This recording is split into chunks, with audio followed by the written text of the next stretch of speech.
Here I've got Samsung Galaxy A31, and let me show you how to locate IMEI and serial number on the following device.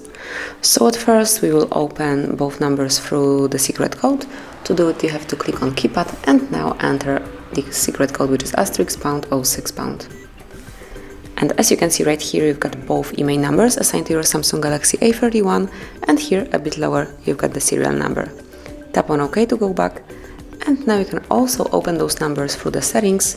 So at first just open the settings, then find and select About Phone, click on Status and go to IMEI information. And here you've got both IMEI numbers, and a bit lower you have serial number assigned to your Samsung. So this is it, that will be all. Thank you for watching, please subscribe our channel and leave the thumbs up.